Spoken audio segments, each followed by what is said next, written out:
I keep thinking and really hoping that we already hit rock bottom with DeAndre Ayton, that he'll find a way to come out of it and we'll start improving, get back to where he was earlier back in October, November, even early December with their team. A guy that was committed to playing defense, effort, not caring about touches or offensive involvement, but he keeps finding a way to hit a new rock bottom.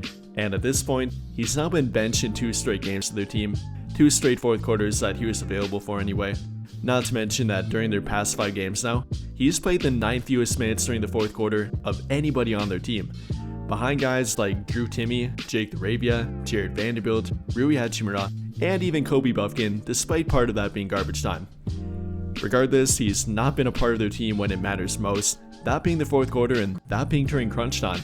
And after benching him, they've been validated for it. I mean, during the past 3 fourth quarters in which they made comebacks, Ayton has not been a part of it. Not only that, but he's now been benched during 5 individual fourth quarters in their past 10 games now. So at this point, I think they're sending him a very clear message that if he's not going to play harder, then he's not going to be a part of their team when it matters most, and that's going to be a direct reflection of how other teams view him too. And as an impending free agent, a guy that yes does have a player option, but entered their team and came to their team wanting a new direction, wanting to change the narrative about himself, in an effort to get more long-term money and really change the way he's viewed around the NBA, this is not a good look for him. At this point, he's going directly back to what everyone thought he was, back to the guy that doesn't care about winning, doesn't care about playing consistent defense or putting an effort to be a part of a winning team and what it takes to be a winning player on a winning team. This is exactly what people said he was, and now exactly the player that he's looking like again too. I mean, it's kind of crazy and really unfortunate to think about, but even after taking a near $25+ million pay cut, he still might not be worth it. Going from making over $30 million to then being bought out and now making a little over $8 million, he's really not playing that well. Not even up to an $8 million salary in my opinion. Again, being benched, not being able to be relied on during the fourth quarter, their team actually playing better with him off the court, especially lately. I think it's a true telling of what Ayton has not been for their team, in spite of what he said he would do, which I've referenced before, but going back to what he said he wanted to be with their team and the narratives they wanted to prove wrong, he's directly going against that. Everything from that he wanted to be their defensive anchor, that he didn't care about touches offensively, that he didn't care about putting up points or anything related to that, he's directly gone against that. Not only by body language and what he's shown on the court, but by what he's directly said too. I mean, back on January 5th, he directly came out and said that bigs can't feed themselves. I just try to do my best to bring effort and trust my playmakers out there to find me.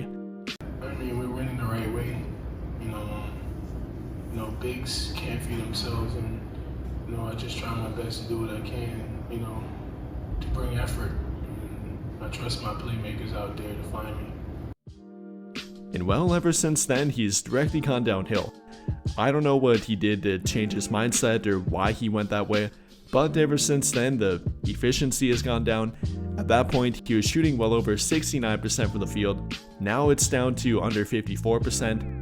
The field goal attempts have gone down, which again he did complain about, from over 11 per game to now only about 8 per game. The scoring has gone down from over 16 per game prior to LeBron coming back, now to only about 11.5 points per game ever since he made those comments. So again, at this point I think we hit a new rock bottom with DeAndre Ayton. I'd like to think that he can come back from it, and again I keep being optimistic that he will somehow be able to, but I think that's simply words at this point. I don't truly believe he can. I don't think the Lakers, I don't think JJ Redick, heck, I don't even think Luka, LeBron, or any of the teammates around him really believe that he can at this point, unfortunately. I mean, I think they'd love to see it, and we'd all like to see it too. But at this point, with under 2 weeks prior to the trade deadline, the Lakers might have to look for a new center option. Not one that's currently on their team. I wish that Hayes could fill that and be their long-term starter, but I don't think that's an option for them. Not a good option. Great backup and definitely has some good chemistry with Luka Doncic, has some great chemistry coming off the bench with really a majority of their team, and that's why he's finished more games for them than DeAndre Ayton lately. But for a long-term center, a long-term option for them, I think they do need to find a replacement, and in my opinion, they're thinking that too. However, while we might all agree on that and might even agree that the Lakers are thinking that too, it's not as easy as simply trading him and getting a great player back in return for him. as again, his reputation is not good, his production lately is not good, and therefore there's not going to be a lot of takers for him. In fact, there might not be a single one. However, the much bigger problem here is that if they can't trade DeAndre Ayton, if they can't find a team that wants him, what do they do with him? At that point, do they keep him past the trade deadline and hope to make it work? Do they bench him, and at that point does he get angry and doesn't want to play for them? Do they waive him and then try to pick somebody up off the buyout market? You know, there are different options and not many of them are good. If they can't find a way to replace him, if they can't find a way to get some trade value in return for him, not only that, but not have to give up an asset to simply get rid of him, there's not many good options in front of them. But again, I think they need to find a way to replace him if they're going to go anywhere with this current team, and especially with their future team around Luka Doncic, as he is definitely not the answer with him.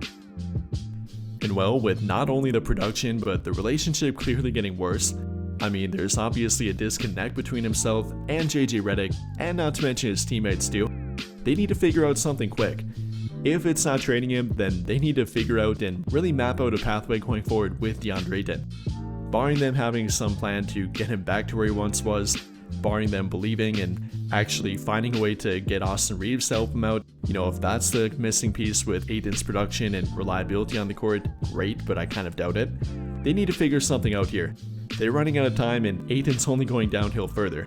Again, hopefully being rock bottom, but you never quite know with him. He's regressed, and at this point I don't see him coming back to where he once was. Yeah, there might be, and you know, I actually guarantee there will be more good games with him. Heck, he might even go drop a 20-10 double-double in their next game against Chicago. Wouldn't even really doubt it that much. But at the end of the day here, he's never going to be their long-term answer. You know, he's probably not even going to be their short-term answer. Not a guy that they can rely on. Not a guy that can dependably play fourth quarter minutes for their team, can finish the game for their team, and even man the middle for their team on a game-to-game basis. But those are only my thoughts. I'd love to hear your thoughts about it. How do you feel about DeAndre Ayton at this point? What pathway do you think the Lakers should take with him? Should they try to find a trade for him, even if it would mean salary dumping him to simply get rid of him? Do you think that they're trying to find the replacement option for him? Do you think they even have a plan to begin with? And what route do you think they'll take with DeAndre Ayton? Let me know your thoughts in the comments down below. But I think that'll pretty much do it for this one.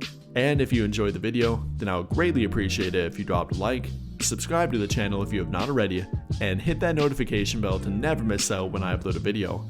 But as always, thank you for watching, and have a great day or night.